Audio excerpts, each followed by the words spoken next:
Baada ya Dilara kutoka hospitali ambapo Adem alikuwa amesema hataki kumuona kabisa, alipotoka alienda moja kwa moja kwa Faruk kwa sababu alikuwa ameambiwa Faruk alikuwa anajua kila kitu kuhusu ile barua ambayo ndio inamfanya sasa mpaka sasa Adem kuwa hospitali, kwa sababu alikuwa hajui chochote.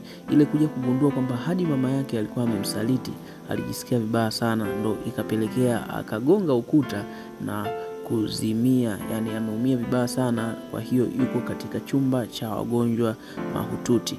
Kwa baada ya tukio lile kutokea, tunaona Dilara anamfuata Faruk na alimlaumu sana kwa kitendo kile ambacho alikuwa amekifanya. Akamwambia ni kwa nini hamkumpa Adem barua mapema. Na baada ya kuuliza kila kitu akauliza, je, mke wako alikuwa anajua chochote? Faruk alishindwa kujibu vizuri. Moja kwa moja tunaona Dilara aliamini kwamba Sureya na yeye alikuwa anajua kila kitu ambacho kilikuwa kinaendelea. Kwa upande wa Emil bado anamchukia sana Sureya kwa sababu leo amekuja katika shule hii ambayo Sureya ni mwalimu wa muziki. Baada ya kufika alipewa nafasi ya kupiga ngoma, lakini baada ya kumaliza tunaona Sureya alijitahidi kumshukuru sana Emil kwa kile ambacho alikuwa amekifanya kwa sababu alikuwa hawana mpiga ngoma, lakini mwisho wa siku tunaona Emil anasema hataki ukaribu wowote, hataki mambo ya muziki, hataki kitu chochote. Lakini Esma Sultani anamfuata na kumtia moyo, anamwambia kwamba kwanza kumbuka kwamba Sureya Begum alikuachia mtoto huyu, uhakikishe unamwangalia. Kwa hiyo ni jukumu lako wewe kumwangalia Emil. Lakini baada ya kufika hapo tunaona Sureya anajitahidi, anamuelewa Esma Sultani kwa kile ambacho alikuwa amekiongea, lakini bado kwa upande wa Emil hakuwa ameeleweka. Ipek baada ya kuwa jambo lile la kukutana na kaka yake Esra limetokea leo, anamfuata Esra ofisini na kumwambia kwamba nina video ambayo kaka yako alinifanyia fujo, na ukizingatia kaka yako aliwahi kufungwa. Kwa hiyo kama unataka mambo haya yasiendelee, basi msiendelee kunisumbua. Jambo hili alikuwa analisema vile akiwa anamaanisha kwamba anataka Esra aachane kabisa na Fikret.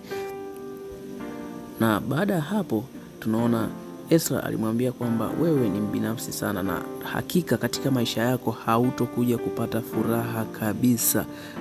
Jambo lile lilimuumiza, lakini aliondoka kwa namna ile. Kwa upande wa Dilara, yeye tunaona anaenda moja kwa moja hadi kwa Sureya, na baada ya kufika kwa Sureya leo amekwenda kumgombeza sana rafiki yake, na amesema kwamba hataki kusikiza chochote kwa sababu kwanza Sureya alikuwa anajua ile siri, lakini hakuwahi hata kumshirikisha yeye na ni rafiki yake mkubwa. Kwa upande wa Fikret, yeye baada ya kukaa muda mrefu leo anaamua kwenda sasa kwa Esra kwa ajili ya kwenda kumsalimia.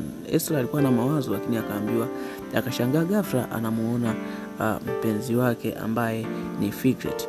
Baada ya kumuona na tunaona Fikret anamwambia kwamba nimekumisi leo, ndo maana nimekuja kukuona na hitaji kukutana na wewe usiku. Lakini baada ya hapo Esra anamwambia Fikret kwamba ana mpango wa kuondoka, asafiri na kaka yake waondoke kabisa katika nchi hiyo.